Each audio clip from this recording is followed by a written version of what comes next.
ನಮಸ್ತೆ ಸ್ನೇಹಿತರೆ, welcome back to our YouTube channel. So ಇವತ್ತಿನ ರೆಸಿಪಿ ಏನು ಅಂದರೆ ಸೌತೆ ಬೀಜದ ಪಾಯಸ.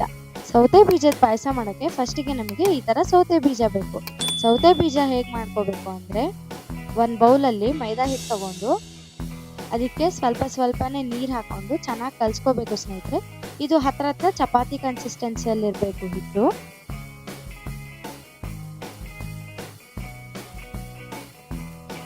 ಸೊ ನೋಡ್ತಾ ಇದ್ದೀರಲ್ಲ ಸ್ನೇಹಿತರೆ, ಈ ತರ ನಿಧಾನವಾಗಿ ಸ್ವಲ್ಪನೇ ನೀರು ಹಾಕೊಂಡು ಚೆನ್ನಾಗಿ ಕಲ್ಸ್ಕೋಬೇಕು. ಮೆತ್ತಗೆ ಹಾಕ್ಬೇಕು ಹಿಟ್ಟು.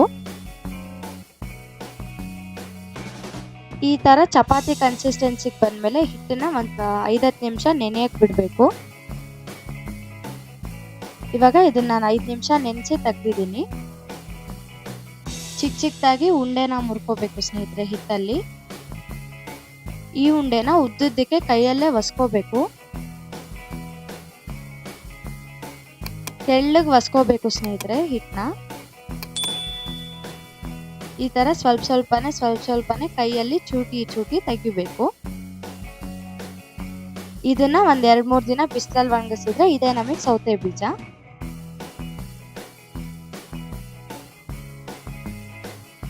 ನೋಡಿ, ಈ ತರ ಆಗಿರುತ್ತೆ. ಅಕ್ಕಿ ಕಾಳು ತರ ಕಾಣಿಸುತ್ತೆ ಸ್ನೇಹಿತರೆ ಸೌತೆ ಬೀಜ. ನೆಕ್ಸ್ಟ್ ಒಂದು ಪಾತ್ರೆ ಇಡ್ತಾ ಇದ್ದೀನಿ. ಈ ಪಾತ್ರೆ ಬಿಸಿ ಆದ್ಮೇಲೆ ಒಂದ್ 2-3 ಚಮಚ ತುಪ್ಪ ಹಾಕೊಂತ ಇದ್ದೀನಿ.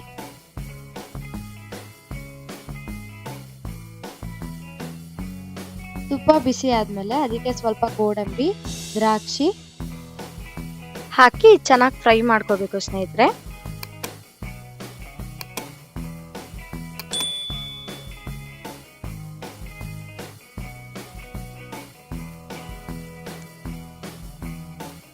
ನೋಡಿ, ಈ ತರ ಗೋಲ್ಡನ್ ಬ್ರೌನ್ ಆಗೋವರೆಗೂ ಫ್ರೈ ಮಾಡ್ಕೋಬೇಕು. ಇವಾಗ ಇದನ್ನೆಲ್ಲ ಒಂದು ಪ್ಲೇಟಿಗೆ ತಕೊಳ್ಳೋಣ ಬನ್ನಿ. ಈ ವಿಡಿಯೋ ಇಷ್ಟ ಆದರೆ ಲೈಕ್ ಮಾಡಿ, ಶೇರ್ ಮಾಡಿ ಸ್ನೇಹಿತರೆ. ಇನ್ನೂ ಹೆಚ್ಚಿನ ವಿಡಿಯೋಸ್ಗಾಗಿ ನಮಗೆ ಸಪೋರ್ಟ್ ಮಾಡಿ. ಇನ್ನೂ ಯಾರ್ಯಾರು ನಮ್ಮ ಚಾನೆಲ್ನ ಸಬ್ಸ್ಕ್ರೈಬ್ ಮಾಡಿಲ್ಲ, ಸಬ್ಸ್ಕ್ರೈಬ್ ಮಾಡ್ಕೊಳ್ಳಿ. ಇವಾಗ ಅದೇ ಪಾತ್ರೆಗೆ ಇನ್ನೊಂದು ಸ್ವಲ್ಪ ತುಪ್ಪ ಹಾಕೊಂತ ಇದ್ದೀನಿ.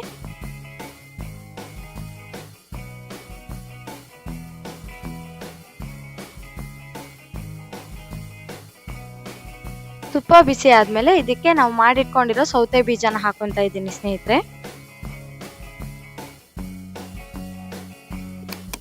ಪಾಯಸ ಮಾಡ್ಬೇಕಾದ್ರೆ ತುಪ್ಪದಲ್ಲಿ ಫ್ರೈ ಮಾಡಿ ಆಮೇಲೆ ಪಾಯಸ ಮಾಡಿದ್ರೆ ತುಂಬಾ ಚೆನ್ನಾಗಿರುತ್ತೆ ಸ್ನೇಹಿತರೆ.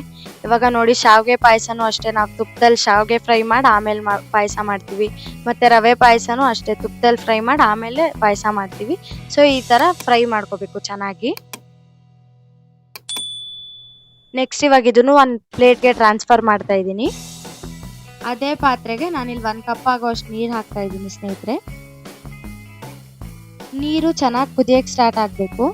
ನೀರು ಕುದಿಬೇಕಾದ್ರೆ ನಾವಿಲ್ಲಿ ಸೌತೆ ಬೀಜ ಆವಾಗಲೇ ಫ್ರೈ ಮಾಡಿ ಇಟ್ಕೊಂಡಿದ್ವಲ್ಲ ಅದನ್ನ ಹಾಕ್ತಾ ಇದ್ದೀನಿ.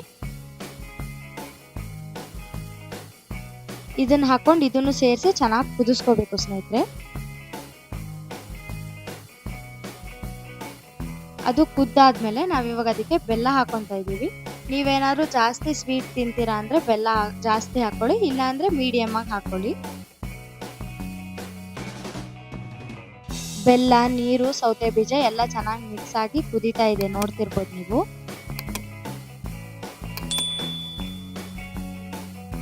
ನೆಕ್ಸ್ಟ್ ಇವಾಗ ಇದಕ್ಕೆ ಹಾಲು ಹಾಕೊಂತ ಇದ್ದೀನಿ ಸ್ನೇಹಿತರೆ. ಪಾಯಸಕ್ಕೆ ಹಾಲು ಹಾಕಿದ್ರೆ ಟೇಸ್ಟ್ ಚೆನ್ನಾಗಿರುತ್ತೆ ಅಂತ ಹಾಕೊಂತ ಇದ್ದೀನಿ.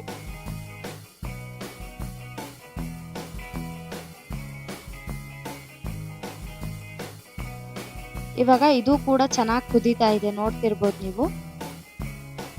ಈ ಸ್ಟೇಜಿಗೆ ಬರೋ ಅಷ್ಟೊತ್ತಿಗೆ ಸೌತೆ ಬೀಜ ಎಲ್ಲ ಚೆನ್ನಾಗಿ ಬೆಂದು ಮೆತ್ತಗಾಗಿರುತ್ತೆ.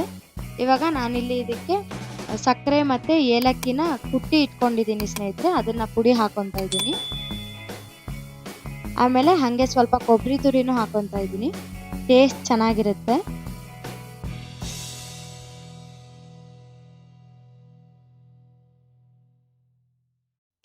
ಚೆನ್ನಾಗಿ ಕುದಿಬೇಕು ಸ್ನೇಹಿತರೆ ಇದು.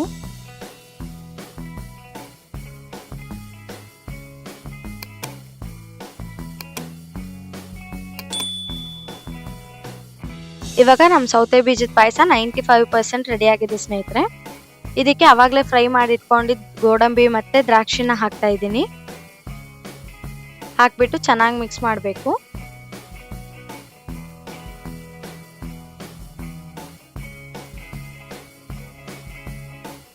ಇವಾಗ ಬಿಸಿ ಬಿಸಿ ಸೌತೆ ಬೀಜದ ಪಾಯಸನ ಒಂದು ಬೌಲಿಗೆ ಸರ್ವ್ ಮಾಡೋಣ ಬನ್ನಿ. ಟೇಸ್ಟ್ ಮಾತ್ರ ತುಂಬಾ ಚೆನ್ನಾಗಿತ್ತು ಸ್ನೇಹಿತರೆ.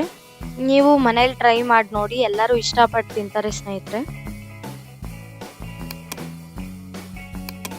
ಮೇಲೆ ಸ್ವಲ್ಪ ತುಪ್ಪ ಹಾಕೊಂಡು ತಿಂದ್ರೆ ಇನ್ನೂ ಚೆನ್ನಾಗಿರುತ್ತೆ ಸ್ನೇಹಿತರೆ.